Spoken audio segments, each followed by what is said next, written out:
concerned should the Bucs be after their second straight loss? Oh, they should be concerned. They've played 4 teams that would currently be in the playoffs. Washington, obviously not one of them.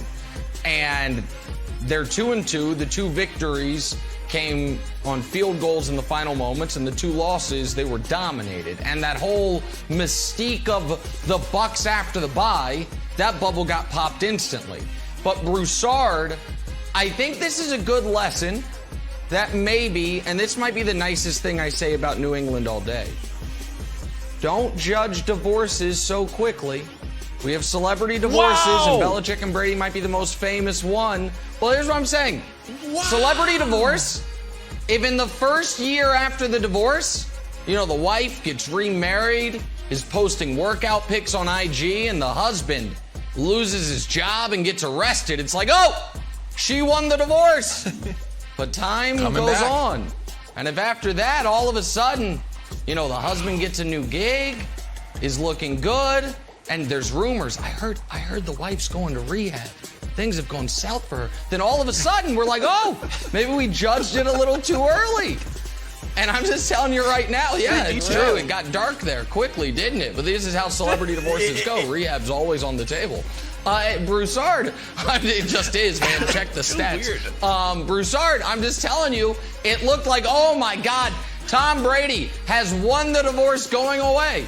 Well, as we sit here today, amazingly, the Bucs and the Patriots have the same amount of victories. They both have 6 wins this year. Sounds great. And the Patriots are one of the hottest teams in the league.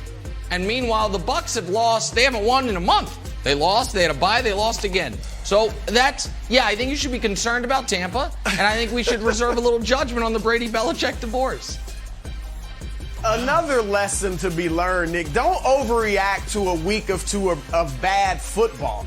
Brady's won the divorce, okay? Period.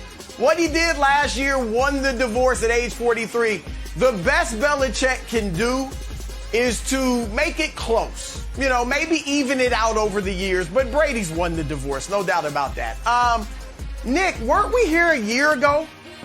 Yeah, we were. November, for some reason, is a bad month for the Buccaneers. Because last November, they lost 3 of 5 games. They lost 3 out of 4 in one stretch. Remember, they were blasted at home by New Orleans.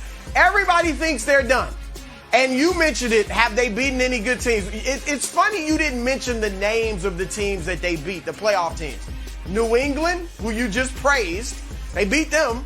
And Dallas, who I think you have as the best team in the league right now.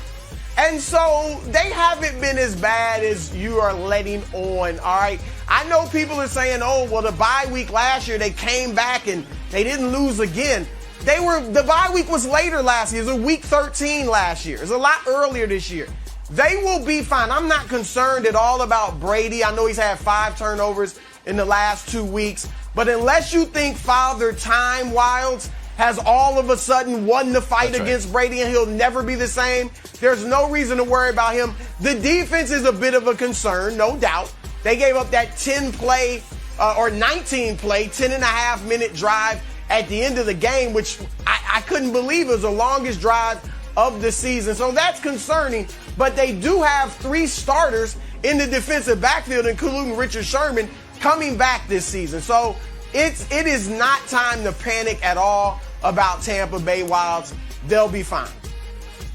Hey, what was your reaction, Broussard, to Cam's 2 touchdowns in his return to the Panthers?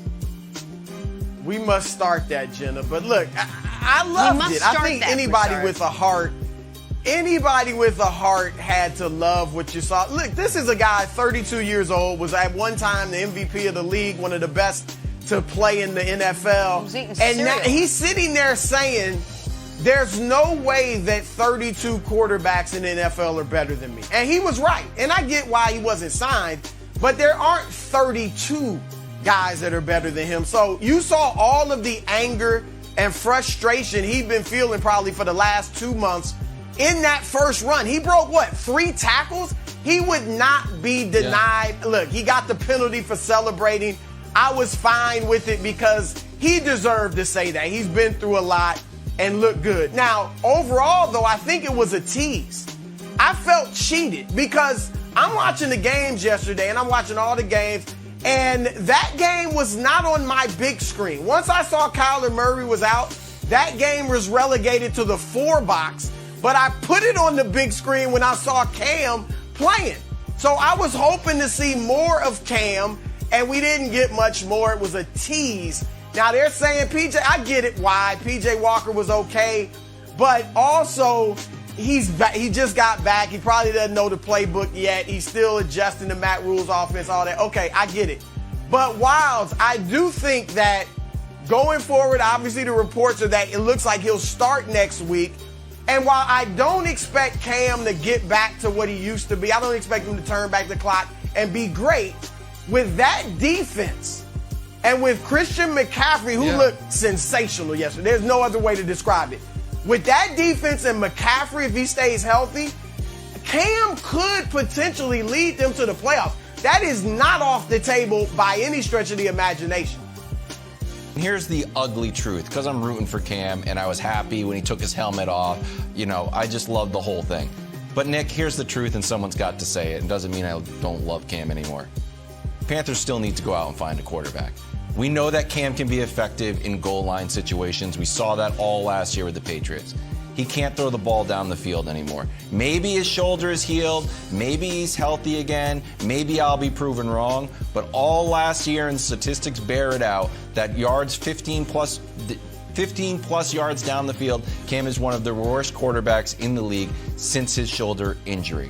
So look, it was a nice day for Carolina. I was happy for Cam, but they're still in a tough spot because Sam Darnold's not the answer, PJ Walker's not the answer, and I hate to say it, Cam is not your long-term answer either.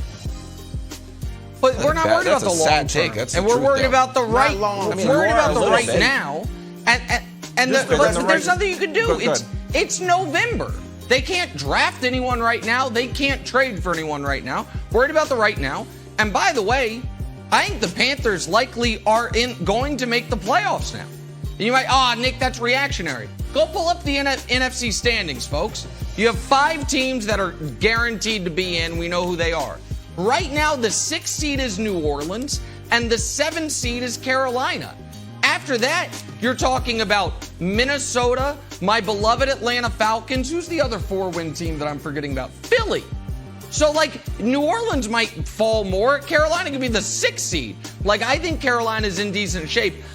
2 quick things. One is, that would have been a great opportunity when Cam took his helmet off Wilds for the referee to implement your half-baked idea, the Gucci flag. This is supposed to be a penalty. Actually, It's awesome. Gucci flag on the play. The Panthers get 15 yards. That's first thing. Second thing. Facts. I haven't fully developed this yet, Jenna.